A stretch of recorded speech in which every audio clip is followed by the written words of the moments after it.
సర్వేపల్లి ప్రజలు రికార్డును ఎప్పుడో బ్రేక్ చేశారని, మూడోసారి గెలిపించేందుకు సంసిద్ధంగా ఉన్నారని, మేము సిద్ధమంటూ ముందుకు వస్తున్నారని సర్వేపల్లి వైసీపీ అభ్యర్థి కాకాని గోవర్ధన్ రెడ్డి అన్నారు. ఆయన ముత్తుకూరు మండలం పైనాపురంలో ఎన్నికల ప్రచారం నిర్వహించారు. ఈ సందర్భంగా ఆయన ప్రజలను ఉద్దేశించి మాట్లాడారు. ఆయన మాట్లాడుతూ సర్వేపల్లిని అభివృద్ధి చేశామని, అందుకే ఓటు అడిగే హక్కు తమకే ఉందన్నారు. ఈ కార్యక్రమంలో మెట్ట విష్ణువర్ధన్ రెడ్డి, ఎంపీపీ సున్నా తదితరులు హాజరయ్యారు.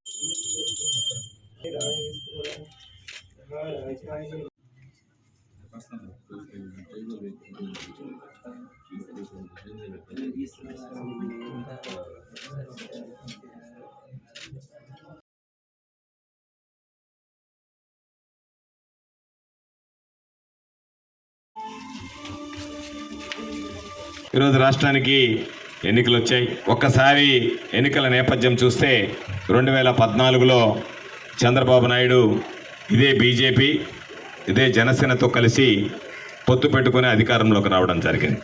వచ్చిన తర్వాత 5 సంవత్సరాలు పరిపాలిస్తే 2019 కల్లా మనం అందరం చూసాం ఒకరిని ఒకరు ఏ విధంగా తిట్టుకున్నారు. మోడీ గారి చంద్రబాబుని తిట్టాడు, చంద్రబాబు నాయుడు మోడీ గారిని తిట్టాడు, పవన్ కళ్యాణ్ లోకేష్ని తిట్టాడు. అందరూ ఒకరినొకరు తిట్టుకుని 2019కి విడిపోయారు. జగన్మోహన్ రెడ్డి గారు ముఖ్యమంత్రి అయ్యాడు.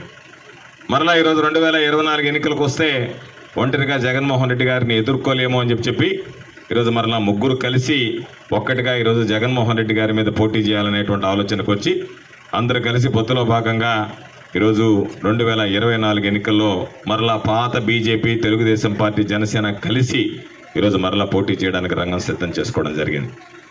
ప్రతి ఒక్కరూ ఆలోచన చేయాల్సింది 2014 ఎన్నికల్లో ఈరోజు ఎవరైతే ముగ్గురు కలిసి పోటీ చేస్తున్నారో వాళ్ళు ముగ్గురు కలిసి పోటీ చేసి అనేక రకాలైనటువంటి హామీలు ఇచ్చారు.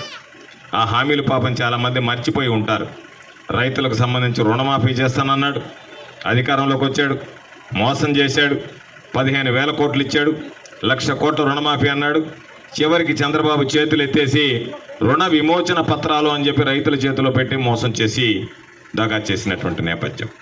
మహిళలకు సంబంధించి రుణమాఫీ చేస్తానని అధికారంలోకి వచ్చి రుణమాఫీ ఎగ్గొట్టి మహిళలను మోసం చేసి చివరిలో ఎన్నికలకు ముందు వాళ్ళని ప్రసన్నం చేసుకుందాము అని చెప్పి 10,000 రూపాయలు వాళ్ళ చేతిలో పెట్టినట్టు. కాబట్టి ఈరోజు ఒక్కసారి అనేక రకాలైనటువంటి హామీలు. ఇంటికి ఒక ఉద్యోగం అన్నాడు, ఉద్యోగం లేకపోతే నిరుద్యోగ భృతి అన్నాడు. ప్రతి ఒక్కరూ ఇంటికి ఒక ఉద్యోగం అంటే మన ఇంటికి ఒక ఉద్యోగం అనుకున్నాం. చంద్రబాబు అధికారంలోకి వచ్చిన తర్వాత ఇంటికి ఒక ఉద్యోగం అంటే మీ ఇంటికి ఒక ఉద్యోగం కాదు, నా ఇంటికి ఒక ఉద్యోగం అని చెప్పి కొడుకు 2 ఉద్యోగాలు ఇచ్చాడు. శాసనమండలి సభ్యుడిని చేశాడు, రాష్ట్ర మంత్రిని చేశాడు. నిరుద్యోగుల గురించి పట్టించుకున్నటువంటి దాఖలాలు లేవు. అటువంటిది 2019లో జగన్మోహన్ రెడ్డి గారు అధికారంలోకి రావడానికి అనేక రకాలైనటువంటి హామీలు ఇచ్చాడు. ఆ హామీలన్నీ ఈరోజు అమలవుతున్నాయా లేదా ఒక్కసారి ఆలోచన చేయండి. అమ్మఒడి అంటే 15,000 రూపాయలు ఇచ్చాడు, విద్యాదీవెని ఇచ్చాడు, వసతి దీవెని ఇచ్చాడు. అదేవిధంగా ఈరోజు మహిళలకు సంబంధించి సంఘబంధాల్లో ఉన్న సభ్యులకి 4 విడతలుగా మీరు ఉన్నటువంటి బకాయిలు తీర్చేస్తానని చెప్పి ఈరోజు బకాయిలు 4 విడతలుగా ఉన్నటువంటి బకాయిలని వైఎస్ఆర్ ఆసరాలో ఉన్నటువంటి సంఘబంధం సభ్యులు అందరి చేతుల్లో పెట్టడం జరిగింది.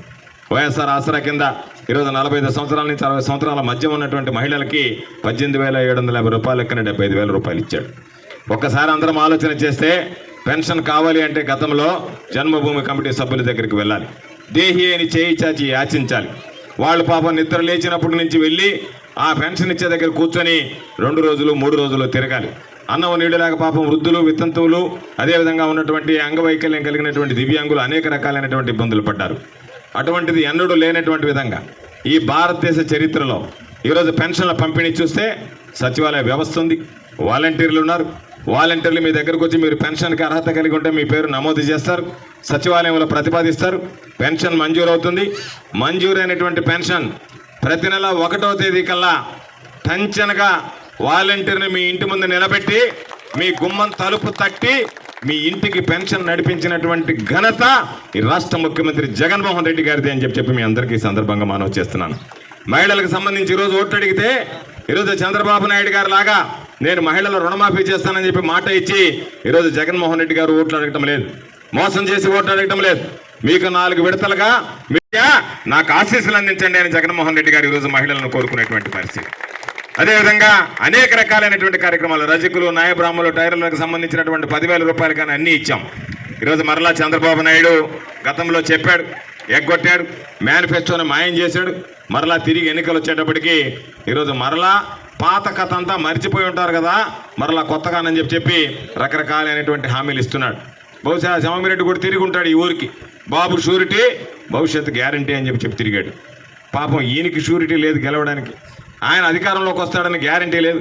వీళ్ళిద్దరూ షూరిటీలు గ్యారంటీలు అని చెప్పి తిరుక్కొని మళ్ళీ సూపర్ 6 అని చెప్పి 6 కొత్త పథకాలు అని చెప్పి మనం అమలు చేస్తున్నటువంటి దాన్ని కాస్త పెంచిచ్చాడు.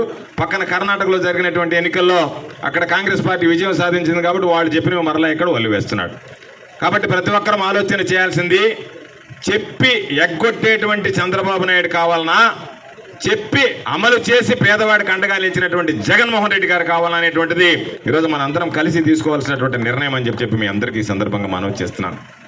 స్థానికంగా చూస్తే పాపం సోమిరెడ్డి నిన్నటిదాకా టికెట్ లేదు, అందుకనే గెలుపు దాదాపుగా 4 సంవత్సరాలుగా లేదు కాబట్టి 4 విడతలుగా టికెట్ రాగానే టపాసులు కాల్చుకున్నాడు. మరలా అవకాశం ఉంటుందో లేదో మరలా టపాసులు కాల్చుకునేటువంటి అవకాశం అని చెప్పి కాల్చుకున్నాడు.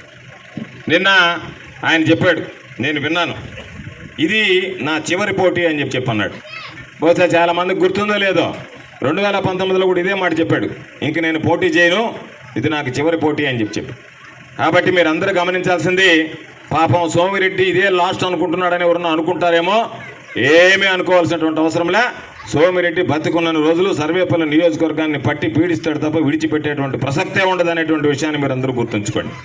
ఈరోజు అందుకే చెప్తున్నా, పాపం పాపభీతి కోసమో సానుభూతి కోసమో 1-6 ఓట్లు వేస్తారని చెప్పి నాయకుడు అనేటువంటి వాడు గ్రామాలకు వచ్చినప్పుడు, ఇదిగో ఈ గ్రామాలకు సంబంధించి నేను ఈ అభివృద్ధి చేశా, నాకు ఓట్లు వేయండి అని అడిగే వాళ్ళని చూసాం.